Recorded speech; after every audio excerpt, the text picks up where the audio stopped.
All right. Well, welcome back to the last video in this 1936 Ford series. It's been a mad clap rush this last week or two to finish this car up because my dad has a car club show day after tomorrow. North Cascade Street Rod Association. He's been a member since the 70s, so he wanted to take this car to the annual summertime show on Sunday. So I've been rushing to finish it up, and the car is done, with the exception of I got to paint the hood, but he's going to run without the hood for a while. Everything else is done pretty much. A couple of knickknacks that I'm going to have to pay attention to over the summer, but nothing major. Everything's wrapped up. What I'm doing tonight is doing an alignment, adjusting the camber and the caster, and then I'll make sure that the toe is fine. And then I'll take it for a test drive tomorrow. But over this last, I don't know, what's it been? It's been a few months anyway since I posted the video, the last video. Ended up painting everything else, reassembling the car, and it actually took a while this last week and a half to do all the paraphernalia, all the knickknacks, bumpers, headlights, door trim, heater, all that kind of stuff. But we got it. Car's done. I can't think of anything that it needs. A couple of odds and ends in the interior I've got to take a look at. That's about it. I'm trying to think. I think that everything's done. It's ready to go. I'm just going to do this alignment, pop the hubcap on, and then we'll take it for a test drive and see if there's any major problems tomorrow. And then Dad's going to polish it up and head to his car show. All right, what we're working on today is I'm bolting together the front section of this car, the fenders and the grille. I went ahead and painted the edges here, inside edges and where it hits the running boards. And then I painted the grille, and I'm bolting all this together separate from the car because it's much easier to get to this front area with it off the car. You put the fenders on and then try to put that grille on, it's just almost impossible to get to some of those bolts. Furthermore, once I'm finished with this today, I'm gonna wrap up a couple of odds and ends on the car while it's easy to get to. A couple of things on the motor, a couple of things on the suspension. I think I'm gonna align it, finish out some of the radiator or the heater hoses, and then maybe the next couple of days we'll set this on the car, bolt it all down. That will allow me to finish the body work on the front fenders. I was having a little issue with sanding with these on the sawhorse because a little bit too wobbly, so I thought it'd be easier if once this is bolted to the car, I can finish out those front fenders. This? Yeah. Okay, I'm good. They go back, watch it, stay in the car. I'm good. Go through the cove. Go through the cove. Go through the cove. Chipping, go your way a bit. There you go. Down. And then go all the way down to touch the tire. And then tilt it up.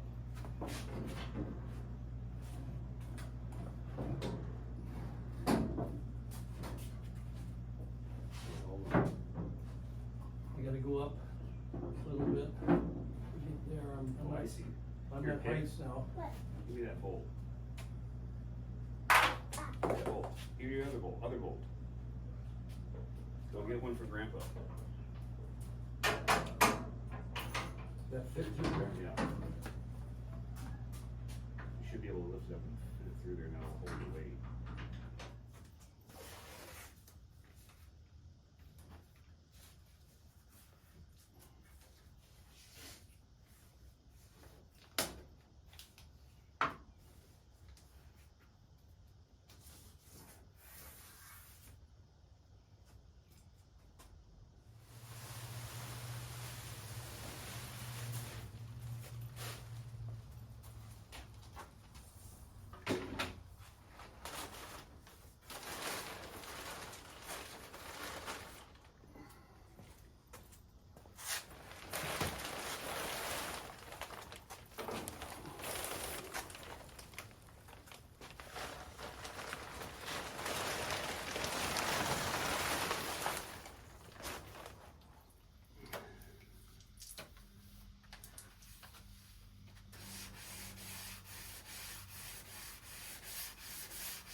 So what I'm doing here is adjusting the tape because I'm trying to blend the new red with my edges, and I'm not very good at it. So what I tend to do is tape in 2 or 3 different levels. I've got black primer, color, clear, and I try to stagger them so that I can try to blend it into the old color. You know, like if I did it all right up to the same piece of tape, you get this edge, this lip. So I'm trying to stagger that lip, and the clear coat will gloss over all of it. I'm also going to sand this lip a little bit to make it smoother. Anyway, it's one of the things about painting I'm not very good at is blending edges together when I don't have a big area to do it. This is a very small area.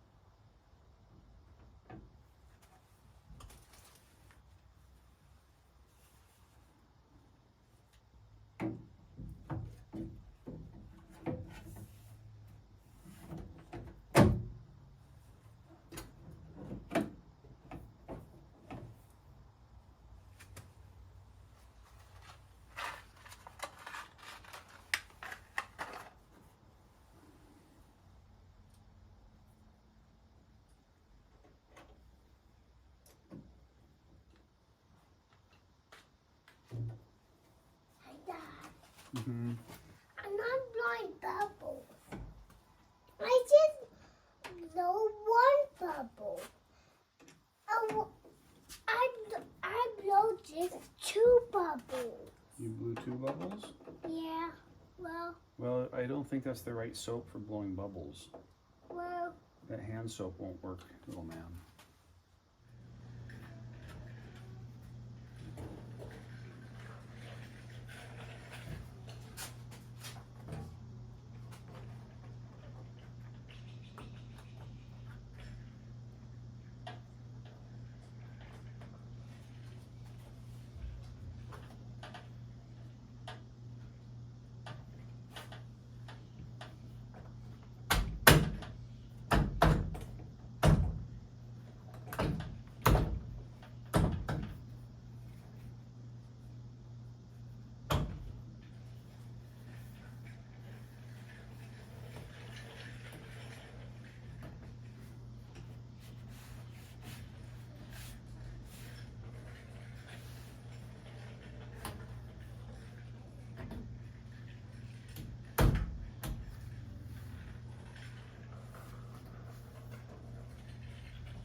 is that how much that's gonna go?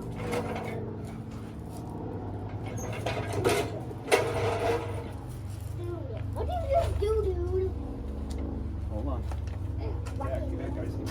Back. Walk it in. Walk it in.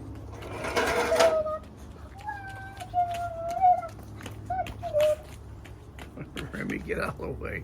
I'm filming. Getting power.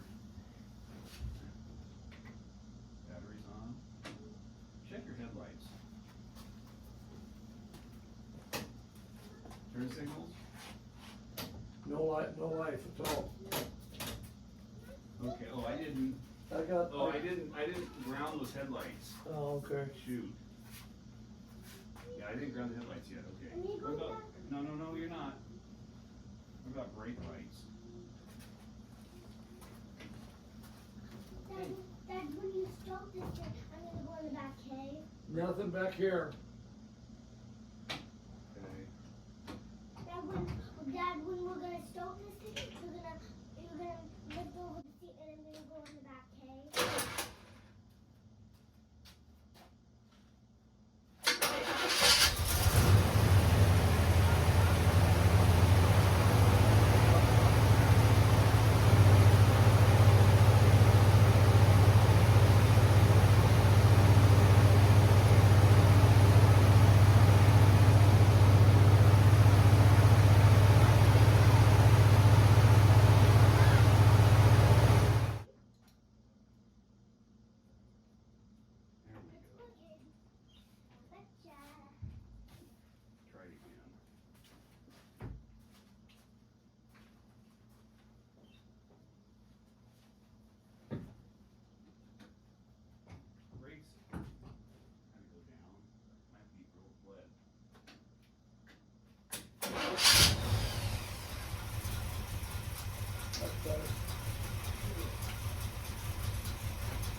Here's a shot of the interior. I did all this work myself. Completely custom carpet, all trimmed with leather. And that's a custom dash. That is a speedometer out of Dad's original 56 Ford truck that he drove in the 80s. And the original tachometer, tack, that he had in that pickup. So I installed those into this car so that he could look at his original speedometer from 40 years ago.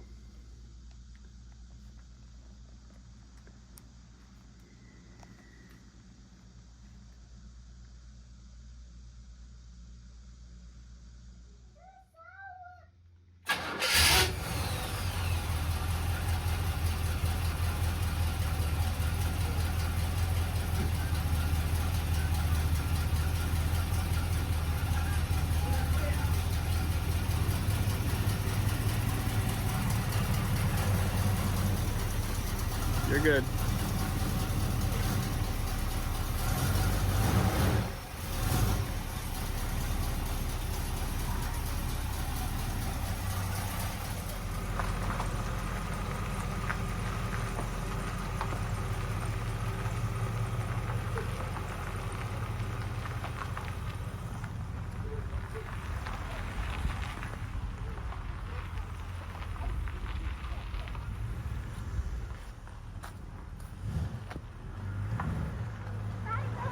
Stay off the road.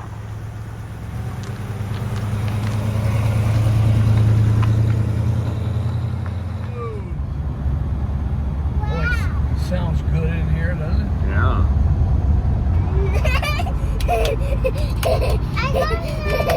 Aside from this project being wrapped up, I no longer have the orange 73 Charger. I shipped that to New Jersey. A guy by the name of John bought it a few months ago. I'd worked on it over the last few months and pretty much did everything that I wanted to do to it.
Okay, you can see here that I've replaced the number 1 piston in this 440.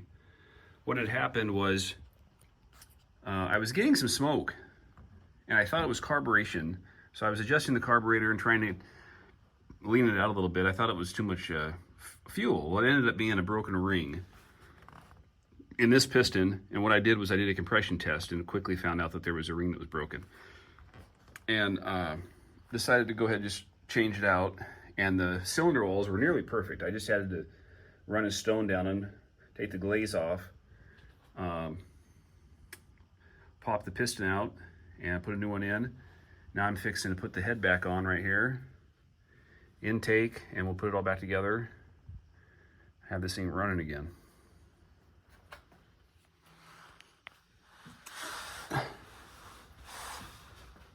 Okay, you can see right here that I'm changing the number 1 piston in this 440.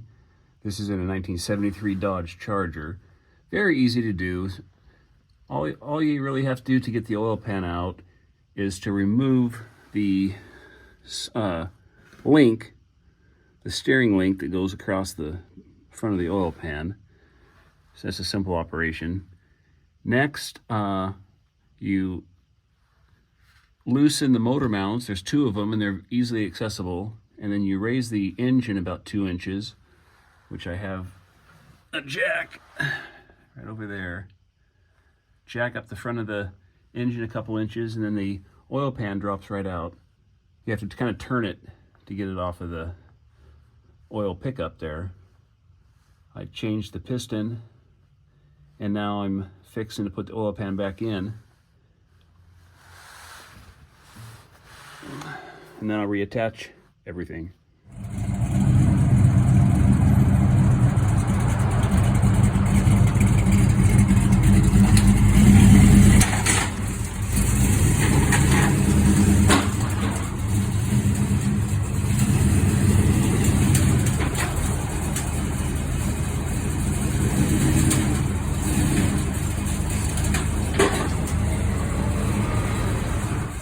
And then I picked up this 1972 Pontiac. It's got some GTO parts on it. It's had some work already done to it. It's got a brand new 4.9-inch with positive traction. It's got new front end. It's got the hood tack, and got the hood scoops. So this will be the project that I'm going to work on over the course of the summer. You'll have to forgive the mess. This is all because of working on this car for the last 2 weeks. I haven't put anything back. Anyway, I'll end the video with a shot of my dad driving this out of the driveway, and then that'll be it. I will get out of your hair.